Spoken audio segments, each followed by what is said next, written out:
Hello and welcome back to the show. Today we are doing the Everton Burnley review. We have not conceded a goal in a long time. It feels weird if we do concede and when we do concede. This team is rock solid and, you know, it's great to see the next man up mentality being fully exercised. I mean, we brought in an entirely new backline today, and they really held up well, obviously with the assistance of some mechanisms used by Sean Dyche in order to sort of compensate for the shortcomings that these players that we brought in that they've demonstrated in the past. So it was really good to see both, the manager and the players holding up on their ends of the bargain. And obviously it led to an incredibly important result, one in which marks our fourth win in a row, and in a run of games in which we've scored 8, conceded 0, the form team of the Premier League. And since the 24th of October, we're 6 wins, a draw, and a loss, which is actually good enough for best record or best amount of points in the entire league, which is staggering. So let's get into the review and see how it was done. So a couple things to point out. First and foremost, Sean Dyche and the tactics he used in order to win this game of football. There was utilisation of wing backs. There was utilisation of a normal back 4 at times. A number of players were cycling through a number of positions. Garner in the middle, then at fullback.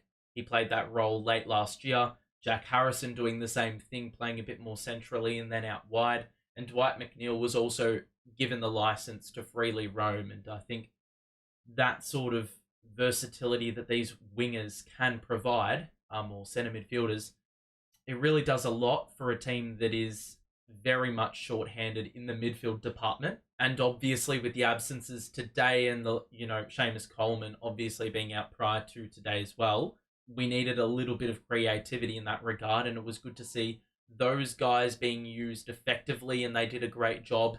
Dwight McNeil was awesome on set pieces. So was James Garner, getting the deliveries into the box so we could utilize all that height. And I do think that was an incredibly important part of our win today, because you see the 2 goals being scored, and it was a byproduct of players skying in to get the header of the first touch, and then obviously we could swoop on it at ground level or just score first try. And we saw that with Amadou Onana's goal. That was the first try.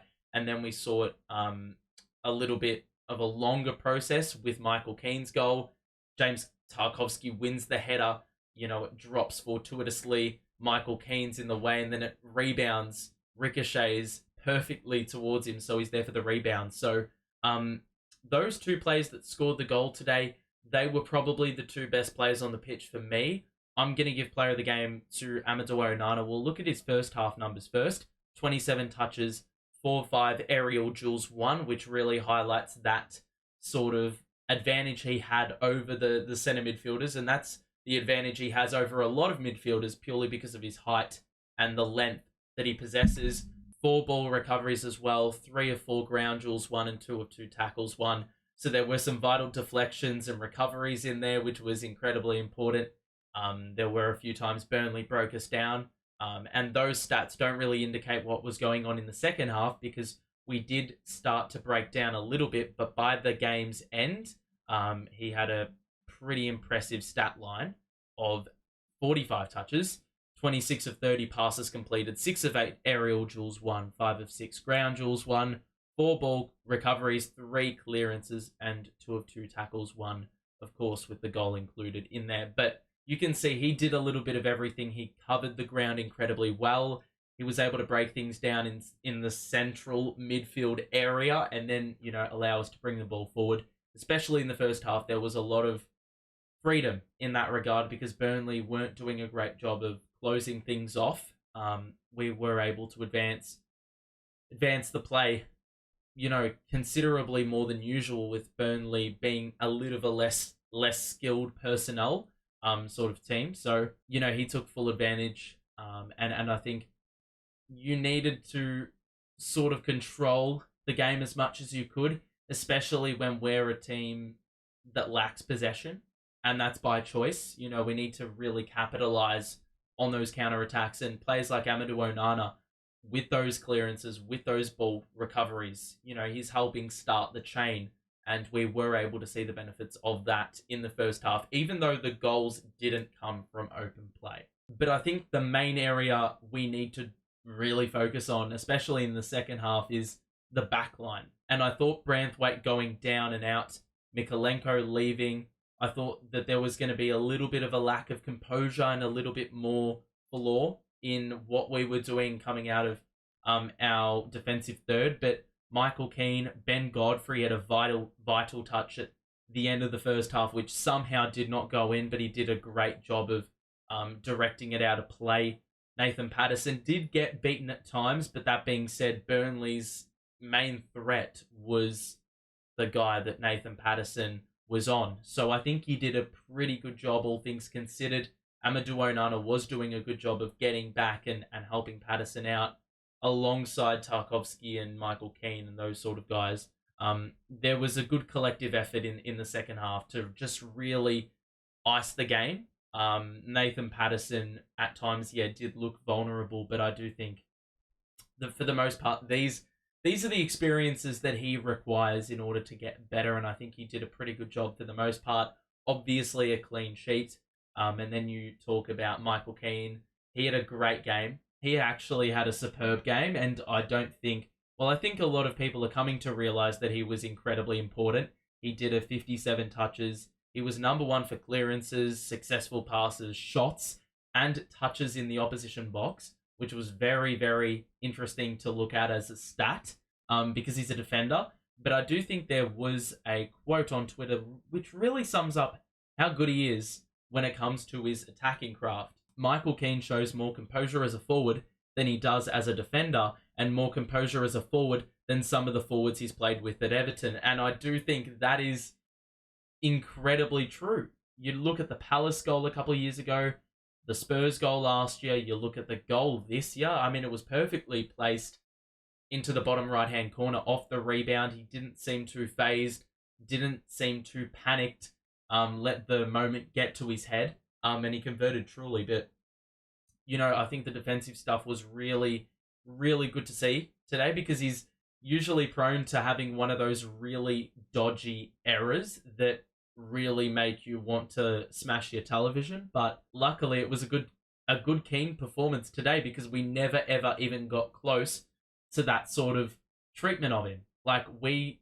could appreciate a Michael Keane performance, which is something which is really good. It's going to bode well for the team and the idea of having a deeper squad, when we need players to step up, that next man up mentality. That was fully on show today, because performances like Michael Keane meant that the deficit, like the difference between Branthwaite and Keane, it was actually a smaller margin in terms of skill than what I think we had first anticipated. And that goes the same for, the losses of Mykolenko, and the same goes for a readjustment with regards to Ben Godfrey playing.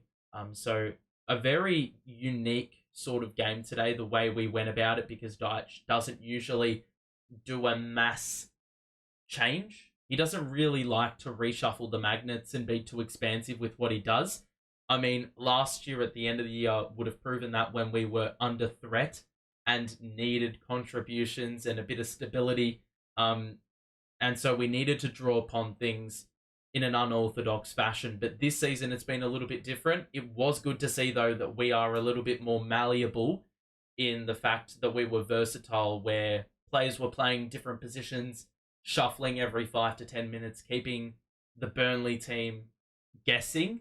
And then you've got players like Michael Keane holding up the fort in the back half, which was so important, clearing those threats that Burnley were possessing in the second half, because they were driving the ball forward, getting it into the box. There were a couple of occasions where it got a little bit dicey, but these players like Keane and Tarkowski was awesome today. I think that's a really positive sign that we just did not look phased one bit throughout the portion.